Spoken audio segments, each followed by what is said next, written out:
সময়ের আবর্তে কত কিছুই না বদলে যায়, কত কিছুই না হারিয়ে যায় স্মৃতির আড়ালে। কিন্তু কিছু কিছু নাম, কিছু কিছু গন্ধ আমাদের মনে অমলিন থেকে যায়, যেন হারিয়ে গিয়েও হারায় না। ৯০-এর দশক থেকে একবিংশ শতকের শুরু পর্যন্ত বাংলাদেশি সোপ মার্কেটের এক অপ্রতিদ্বন্দ্বী নাম ছিল অ্যারোমেটিক বিউটি সোপ। নরম কোমল ফেনা, মোহময় সুগন্ধ আর ঐতিহ্যের পরশে এই সাবান জায়গা করে নিয়েছিল লক্ষ লক্ষ মানুষের হৃদয়। কিন্তু সময়ের স্রোতে এই জনপ্রিয় সাবান একসময় হারিয়ে গেল বাজার থেকে। কিভাবে, কেন? এসব প্রশ্নের উত্তর আজও যেন ধোঁয়াশায় ঢাকা। নবদৃষ্টির আজকের পর্বে আজ আমরা নতুন করে সেই ধোঁয়াশায় দূর করার চেষ্টা করব।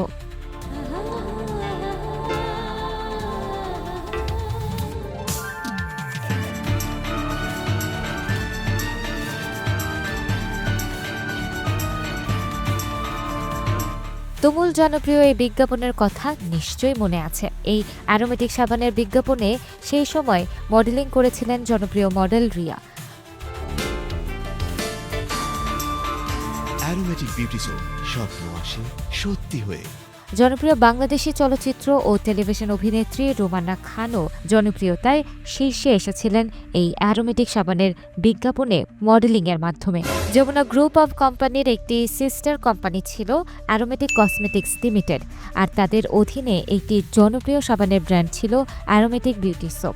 ১৯৯০ সালের মাঝামাঝি শুধুমাত্র ১০০% হালাল সাবান বাক্যটি জুড়ে দিয়ে বিজ্ঞাপনের জগতে এক যুগান্তকারী সাফল্য নিয়ে এসেছিল এই অ্যারোমেটিক। এর কিছুদিনের মধ্যেই দেশে ইউনিলিভারের লাক্স সহ সকল সাবানের বিক্রি অদ্ভুতভাবে কমে যায়।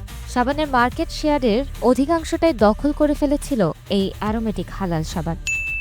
তৎকালীন সময়ের প্রতিচ্ছবি তুলে ধরে ধানমন্ডির নিউ মডেল ডিগ্রি কলেজের সেই সময়কার ছাত্র মোহাম্মদ জসিম খান নবদৃষ্টিকে জানান, আমি তখন ধানমন্ডির নিউ মডেল ডিগ্রি কলেজের ছাত্র।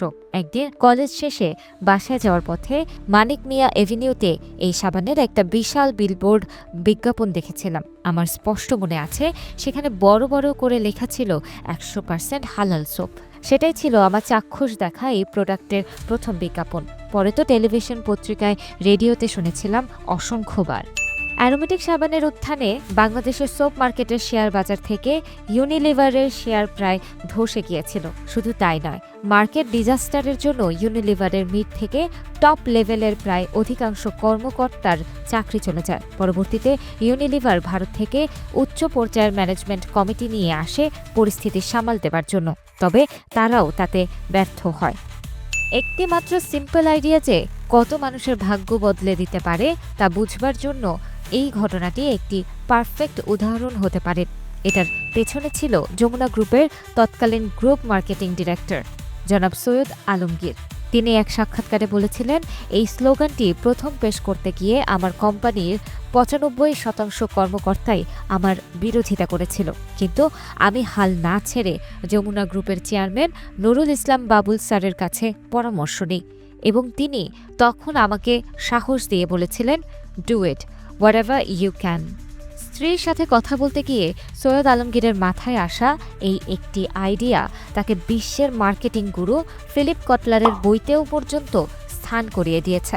ফিলিপ কটলারের প্রিন্সিপালস অফ মার্কেটিং বইয়ের ১৩তম সংস্করণের একটি কেস স্টাডি ১০০% হালাল সাবান এই বাংলাদেশের নামটি অন্তর্ভুক্ত হয়েছিল। সেটিই প্রথম কোনো বাংলাদেশি বিপণন বিশেষজ্ঞের নাম উল্লেখিত হয়েছিল এমন একটি বইয়ে, যার স্বীকৃতি সারা বিশ্বে সমাদৃত এবং যা বাংলাদেশের জন্য অত্যন্ত একটি গর্বের সংবাদ।